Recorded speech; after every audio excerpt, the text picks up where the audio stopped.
The night air in the forest was thick with pine and damp earth, heavy with the weight of secrets and decisions that could reshape everything. I stood at the edge of a hidden path, my heart weighed down with expectations I couldn't fulfill, crushed beneath the burden of a choice I never wanted to make. The distant sounds of the mating ceremony reached me through the darkness, the laughter that cut through the stillness like shards of glass, the music that seemed to mock my absence, the ceremonial drums that beat in rhythm with a future I was watching slip away. But here I was, alone in the woods, separated from everything I'd been told mattered, everything I'd been raised to believe would define my worth. Please subscribe to this channel as part of your great support to the growth of this community, and tell us where you're watching from in the comment section below. My absence from the ceremony already marked me as an outsider, a girl who wasn't quite good enough, who couldn't even show up when it mattered most. In a pack where your value was measured by your connections, your lineage, your ability to play the social games that determined your place in the hierarchy, missing the mating ceremony wasn't just a mistake, it was social suicide. They would whisper about me tomorrow, their voices dripping with disdain and satisfaction. They would say I was too proud, too foolish, too damaged to understand what I'd thrown away. They would say I'd had my chance and squandered it, that I deserved whatever loneliness awaited me. But there was no way I could abandon the elderly woman whose life now depended on me, no way I could walk past her suffering just to preserve my own uncertain future. My heart ached as I looked at her, her face pale in the moonlight, her breath coming in shallow gasps that terrified me. I knew my actions tonight could change everything for me, or lead to nothing, leave me with neither the life I'd hoped for nor the satisfaction of knowing I'd made a difference. As I knelt beside her, covered in dirt, my ceremonial dress torn and ruined, her frail hand in mine trembling with pain and cold, I wondered if I was making the right choice. The doubt crept in like poison, whispering that I was a fool, that compassion was a luxury I couldn't afford, that in this world you had to look out for yourself because no one else would do it for you. The mating ceremony was a once-in-a-lifetime opportunity to find a place in the pack, someone to help me escape my lonely existence, someone who might see value in me despite everything the pack said about who I was and where I came from. But here I was, risking it all for a stranger, for someone I didn't know, someone who couldn't give me anything in return except perhaps a moment of gratitude before we both returned to our separate lives. I'd found her on my way to the ceremony, collapsed on the forest path, her body twisted at an unnatural angle, her eyes wide with pain and fear. I should have kept walking. Every instinct honed by years of survival in a pack that valued strength over kindness told me to keep moving, to prioritize my own future, to let someone else deal with this problem. But I couldn't. Something deep inside me, something that had survived despite all the times I'd been told I wasn't enough, wouldn't let me walk away. I dropped to my knees beside her, my hands already moving to assess her injuries, my mind already calculating what needed to be done, my heart already accepting that the ceremony would start without me. The woman's condition worsened as the night grew colder, and I knew I had to act quickly. Her leg was broken, that much was clear, the bone visible through torn skin that made my stomach turn. She'd lost blood, too much of it, the dark stains spreading across the forest floor like an accusation. The coldness of the night grew stronger, seeping through my thin ceremonial dress, reminding me with every shiver that time was passing, that the ceremony was happening without me, that my chance was slipping away with every moment I stayed here. I could feel time slipping away from me like water through my fingers, precious and irretrievable. The ceremony, the opportunity for a better life, the possibility of finally belonging somewhere, was passing me by while I knelt in the dirt trying to save a woman whose name I didn't even know. My decision to stay and help her instead of chasing after social gain reveals something deep inside me, something I'd try to hide from the pack, from myself, from everyone who'd ever told me that kindness was weakness. I wasn't just another wolf trying to climb the pack ladder, willing to step on anyone who got in my way, willing to sacrifice my principles for the promise of status and security. I cared about people, about what was right, about the kind of wolf I wanted to be even when it cost me everything I thought I wanted. Even when it cost me my future, My chance at the life I'd been taught to desire, my opportunity to prove to everyone who'd ever doubted me that I was worth something after all. I'd torn strips from my dress to bind her wounds, my hands steady despite the fear racing through my veins. I'd whispered reassurances I didn't believe, promises that help would come, that she would be all right, that we would get through this together. But as the minutes stretched into hours, as the sounds of the ceremony faded into the distance and then disappeared entirely, I began to lose hope. The forest was vast and dark, and we were far from any commonly traveled path. No one knew where I was. No one was coming to help. And the woman in my arms was growing weaker, her breathing more labored, her skin cold to the touch despite my attempts to keep her warm. Just as I thought we were beyond help, that I'd made my choice and doomed us both, 3 strangers emerged from the shadows like phantoms materializing from the darkness itself. The leader, tall and imposing, his presence undeniable even in the dim moonlight, stepped forward with the confidence of someone who commanded attention without demanding it, who wielded authority like a natural extension of his being. He moved with a predator's grace, each step deliberate and controlled, his body radiating power in a way that made the air around him feel charged, electric, dangerous. His eyes locked onto me, and I felt a strange shiver of recognition run down my spine, as though he understood something about me that no one else ever had, as though he could see past the mud and blood and fear to something deeper, something essential. I was used to being invisible, to being the girl people looked through rather than at, the one whose presence was acknowledged only when it served someone else's purpose. But this man, this stranger, whose scent told me he was Wolf, but whose bearing suggested something far more than just another pack member, noticed me. He saw me in a way that made me feel both vulnerable and strangely powerful, both exposed and recognized.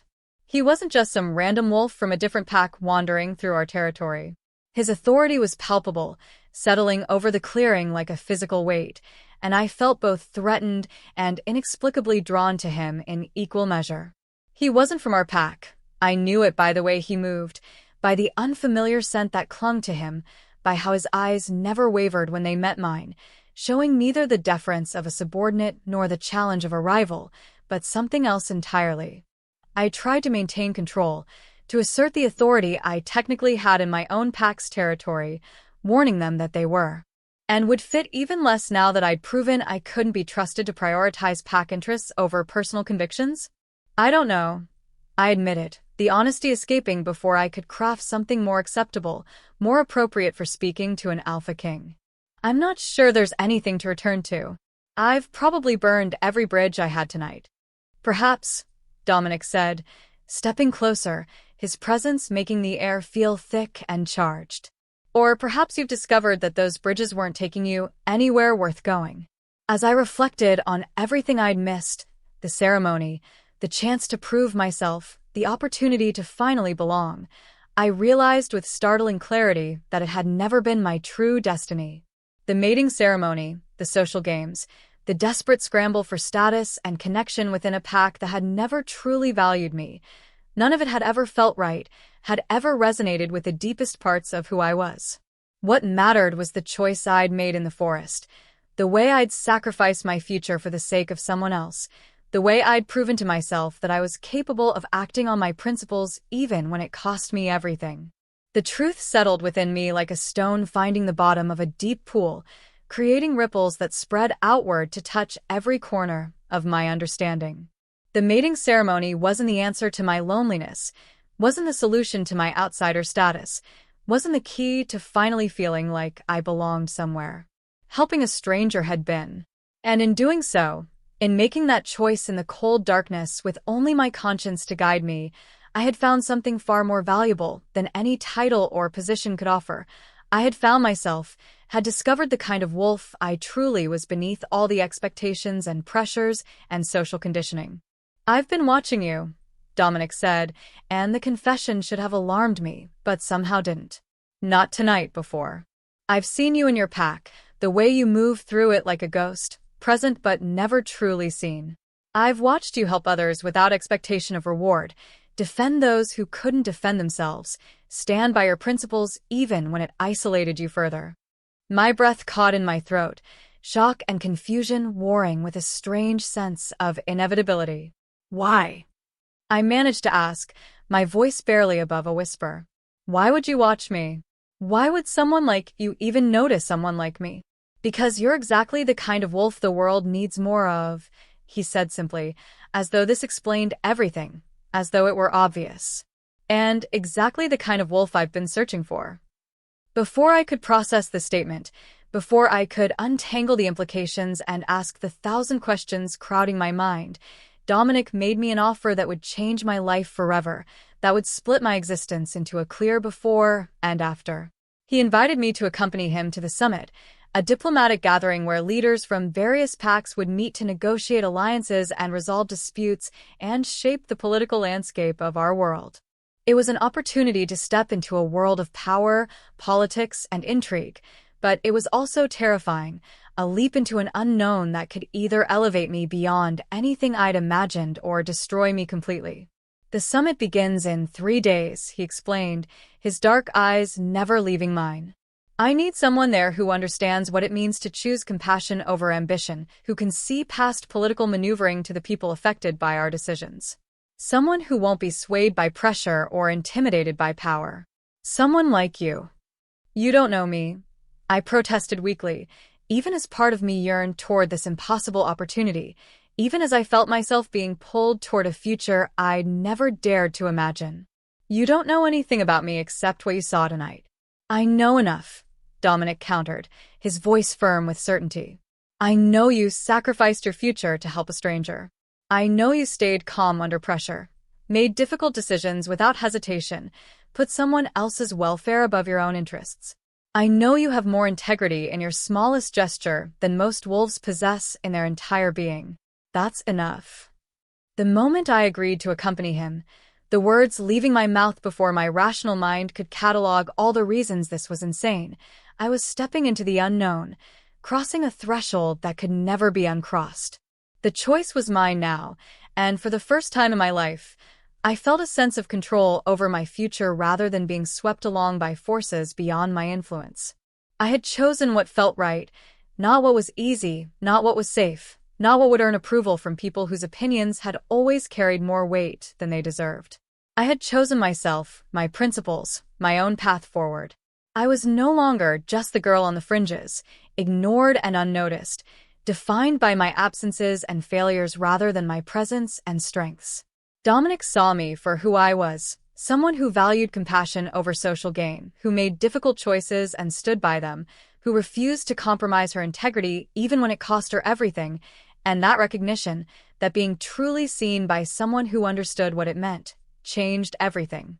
It changed how I saw myself, how I understood my own worth, how I imagined the possibilities that might lie ahead. The next morning, as I stood at the border of our pack's territory with a small bag containing everything I owned, I felt the weight of curious eyes on me. Word had spread, as word always did in a pack, about my absence from the ceremony, about my encounter with the Alpha King of Silvercrest, about my inexplicable decision to leave with him. The whispers followed me like a physical presence, judgmental and shocked and envious in equal measure. But for the first time, the whispers didn't wound me. For the first time, I understood that their opinions of me were reflections of their own fears and limitations rather than objective assessments of my worth. I had spent so long trying to fit into a mold that was never designed for someone like me, trying to contort myself into a shape that would earn acceptance from people who would never truly see me. And now, walking away from everything familiar towards something unknown and potentially extraordinary, I felt freer than I ever had within the supposed security of pack bonds. Dominic waited for me at the border, flanked by the same companions who had helped with the injured woman the night before. When he saw me approaching, something shifted in his expression, satisfaction, perhaps, or relief, or something deeper that I wasn't ready to name. "Ready?" he asked, and the simple question carried layers of meaning, asking not just about my physical preparedness, but about my willingness to embrace this new path, to trust in this connection between us that defied logic and convention. "Ready," I confirmed, and saying it aloud made it real, made it true, made it a promise I was making to myself as much as to him. As I prepared to leave with Dominic, to step into a life that had real meaning rather than one defined by desperate attempts to belong where I was never truly welcome, I knew the road ahead would be difficult. There would be politics I didn't understand, power struggles I wasn't equipped to navigate, challenges that would test me in ways I couldn't anticipate. The summit would be filled with wolves who had spent their entire lives learning the intricate dance of diplomacy and alliance building, who would see me as an outsider, an interloper, someone who didn't belong in their rarefied world. There would be questions about my presence, my relationship with Dominic, my qualifications to be there at all. But for the first time in my life, I was stepping into a future with someone who valued me for my choices rather than my status, who saw strength in the very qualities my pack had dismissed as weaknesses. Dominic had looked at my compassion and seen not liability but asset, had recognized that choosing to help a stranger over advancing my own interests revealed a kind of courage that couldn't be taught or faked. And in doing so, he had given me something more valuable than any ceremonial match could have provided. He had given me a glimpse of who I could become when I stopped trying to be what others expected and started embracing who I actually was. The journey to Silvercrest territory took most of the day, and I spent it absorbing everything around me with new eyes. The forest that had always been my home suddenly felt different, as though I were seeing it for the first time rather than through the lens of familiarity and limitation. Dominic walked beside me, occasionally pointing out landmarks or sharing bits of history about the territories we passed through, his voice a steady presence that both grounded and excited me. His companions, I learned their names were Marcus and Elena, treated me with a respect that felt unearned but genuine, asking about my knowledge of herbs and healing, listening with real interest when I explained the techniques I'd learned from watching the pack healers from a distance, from reading old texts I'd found discarded, from trial and error when no one else would teach me. They didn't judge me for my lack of formal training or my outsider status. They simply accepted me as someone who belonged with them, and that casual inclusion meant more than they could possibly know. When we finally crossed into Silvercrest territory, I felt the difference immediately. The air itself seemed different, charged with a kind of energy I couldn't quite define. This was Dominic's domain, the place where his power was absolute and unquestioned, and I could feel the weight of that authority in every tree and stone. But rather than feeling intimidated or overwhelmed, I felt a strange sense of rightness, as though I were finally in a place where I could breathe fully, where I didn't have to constantly guard myself against judgment and dismissal. The pack house emerged from the forest like something out of a dream, massive and beautiful and somehow both imposing and welcoming. Wolves moved through the grounds with purpose and efficiency, and I noticed immediately how different the atmosphere was from my old pack. Here, there was respect rather than fear, cooperation rather than competition, a sense of collective purpose rather than individual scrambling for position. "Welcome home," Dominic said quietly beside me, and the words made my heart skip because he wasn't talking about his home. He was talking about mine, as though I already belonged here, as though this transition were inevitable and natural rather than shocking and sudden. Over the next 2 days before the summit, I was introduced to more wolves than I could keep track of, each of them treating me with a courtesy that still felt surreal. Elena took me shopping for clothes appropriate for the summit, laughing at my protests about the expense and insisting that I needed to look the part of an Alpha King's advisor. The word advisor made me stumble, made me question whether I'd somehow misunderstood my role here, but Elena just smiled and said that Dominic never did anything without careful consideration, that if he said I belonged at the summit, then I belonged there, regardless of my experience or credentials.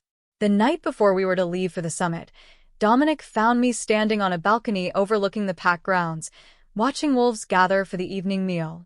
The scene before me represented everything I'd always wanted: community, belonging, purpose, and I still couldn't quite believe it was real, that I was actually here, that my impulsive choice to help a stranger had led to this impossible transformation.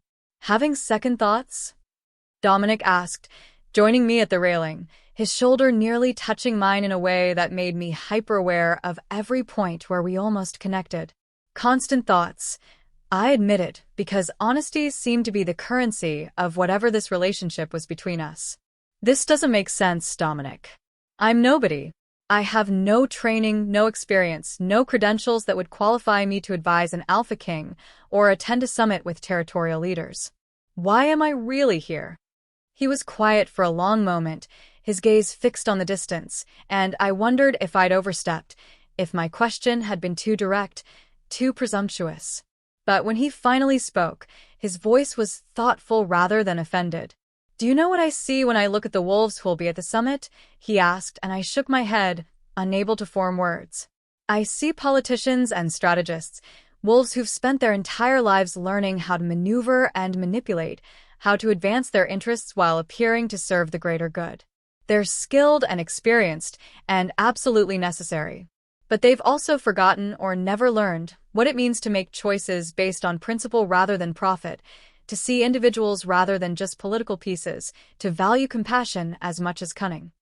He turned to face me fully, and the intensity in his eyes made my breath catch. "When I look at you, I see someone who made an impossible choice and never hesitated, who sacrificed everything for a stranger because it was the right thing to do. I see someone who hasn't been corrupted by politics, who still possesses the kind of moral clarity that I desperately need to balance against all the calculated manipulation that will happen at the summit. You're here because you remind me why we're supposed to be doing this, to protect our people, not just to accumulate power. You're here because you make me better, make me remember what actually matters." The confession hung in the air between us, vulnerable and powerful and utterly unexpected. I'd imagined many reasons for Dominic's interest in me, most of them far less flattering, most of them involving political calculations or temporary curiosity. But this, being valued for my principles, being seen as essential rather than decorative, this was something I'd never dared to hope for. "I don't know if I can be what you need," I whispered, honesty compelling me even as fear urged me to promise anything, to agree to everything, to not risk losing this opportunity. "I don't know anything about summit politics or territorial negotiations. I don't know how to be the kind of advisor you deserve." "Then it's fortunate," Dominic said, a small smile playing at the corners of his mouth, "that I'm not asking you to be an advisor in the traditional sense. I'm asking you to be exactly who you are, someone who makes choices based on compassion rather than calculation, who sees people rather than political opportunities, who has the courage to tell me when I'm wrong even when everyone else is telling me I'm right." Can you do that? Could I? Could I stand beside an Alpha King and offer perspective that contradicted his advisors, his strategists, his political allies? Could I trust myself enough to speak truth to power, to risk his displeasure for the sake of what I believed was right? Looking at Dominic, seeing the genuine hope in his eyes, the way he was offering me not just an opportunity but a partnership based on mutual respect and shared values, I realized that the question wasn't whether I could do it. It was whether I had the courage to try. "Yes," I said, and the word felt like a vow, a commitment to myself as much as to him. "I can do that." The summit began the following morning, and stepping into that grand hall filled with the most powerful wolves in the Northern Territories was one of the most terrifying experiences of my life. Eyes tracked my every movement, assessing and dismissing and questioning my presence. Whispers followed me, speculation about who I was and why the Alpha King of Silvercrest had brought an unknown wolf to such an important gathering. I felt exposed, vulnerable, completely out of my depth. But Dominic stayed close, his presence a steady anchor in the chaos. When we took our seats at the massive circular table, he guided me to the chair immediately to his right, a position of prominence that made the whispers intensify. I could feel the weight of judgment from every direction, could see the skepticism in the eyes of wolves who had decades of experience in these political arenas. The first day of the summit was dedicated to territorial disputes, and I listened with growing horror as wolves argued over boundaries and resources with cold calculation, treating the families who would be affected by their decisions as abstract concepts rather than real people with real lives. Dominic participated in the discussions with the skill of someone who'd done this countless times, but I noticed the tension in his jaw, the way his hand would occasionally clench on the table when someone said something particularly callous. During a break, one of the other Alpha leaders approached us, his expression carefully neutral. "Alpha Steel," he said, nodding respectfully to Dominic before his gaze slid to me with barely concealed disdain. I don't believe I've had the pleasure of meeting your companion. The pause before companion was deliberate, designed to make my status unclear, to remind me that I didn't belong here. Dominic's expression hardened almost imperceptibly, but before he could respond, I found myself speaking. I'm here to remind everyone that our decisions affect real lives, I said, my voice steadier than I felt. That the boundaries we're arguing about aren't just lines on a map, they're homes and hunting grounds and sacred spaces for the wolves who live there. I'm here to make sure we don't forget the people behind the politics. The alpha stared at me for a long moment, and I braced myself for dismissal or mockery. But then, surprisingly, he smiled, a real smile, not the political mask he'd been wearing. Then you're exactly what this summit needs, he said quietly before walking away. Dominic's hand found mine under the table, squeezing gently. See, he murmured, you're already making a difference. And somehow, impossibly, I was. Over the next 2 days, I found myself speaking up more and more, asking questions that forced the assembled leaders to consider the human cost of their political maneuvering, sharing perspectives that came from lived experience rather than strategic calculation. Not everyone appreciated my input. Some wolves clearly resented my presence and my willingness to challenge their positions, but others began to listen, to actually consider the points I raised. Dominic encouraged me constantly, asking for my opinion on complex issues, incorporating my perspective into his own positions, making it clear that he valued my contribution not as a novelty, but as genuine wisdom. And in doing so, he gave me something I'd never had before, the confidence to trust my own judgment, to believe that my voice mattered, to understand that my compassion wasn't a weakness to be hidden but a strength to be celebrated. On the final night of the summit, after agreements had been reached and alliances had been forged, Dominic found me again on a balcony, this time overlooking the mountain territory where the summit had been held. The stars above were brilliant, unfamiliar constellations that reminded me how far I'd come from the forest where I'd made a choice that changed everything.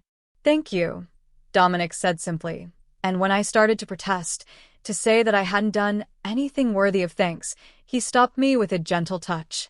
You reminded all of us why we're supposed to be doing this. Several territorial disputes were resolved more compassionately because you asked questions that forced us to see the people affected. You made a real difference this week. I was terrified the entire time, I confessed, laughing softly at the memory of my shaking hands that first day, the way my voice had trembled when I'd first spoken up. Courage isn't the absence of fear, Dominic said, his dark eyes reflecting starlight. It's acting despite it. You showed more courage this week than most wolves show in a lifetime. Standing there with him, looking out over a world that suddenly held so much more possibility than it had just days ago, I realized that missing the mating ceremony hadn't been a mistake or a sacrifice. It had been the beginning of my real life. The ceremony would have matched me with someone who saw me as a convenient partner, a way to secure their own position. But choosing compassion over ambition had led me to someone who saw me as I truly was and valued me because of it, not despite it. What happens now? I asked, because the summit was over and reality would return, and I still didn't know what my place in all of this truly was. Dominic turned to face me fully, his expression serious but warm. Now you decide, he said. You can return to your old pack if you want, though I suspect they wouldn't welcome you back the way you deserve. Or you can stay in Silvercrest, make it your home, continue to be the voice of compassion that helps me be a better leader. The choice is yours. The choice is yours. Those words, offering me agency and autonomy rather than obligation or debt, meant more than any declaration of affection could have. Dominic wasn't asking me to stay because he needed me or because I owed him. He was asking me to choose the life I actually wanted rather than the one I was expected to want.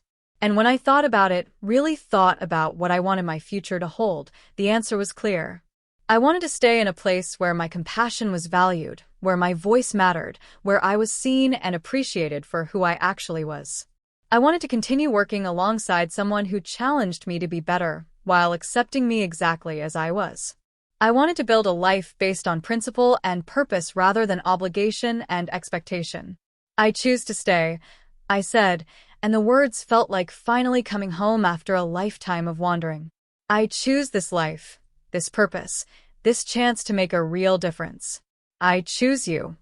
Dominic's smile was like sunrise after the longest night, brilliant and warming, and full of promise. Then welcome home, he said, and pulled me into an embrace that felt like every good choice I'd ever made coming together in one perfect moment.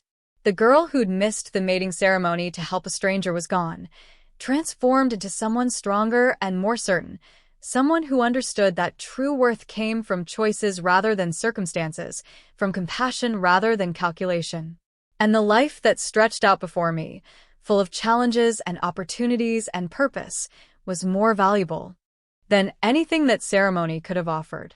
Because I'd learned the most important lesson of all, that sometimes the moments when we feel like we're losing everything are actually the moments when we're finding ourselves.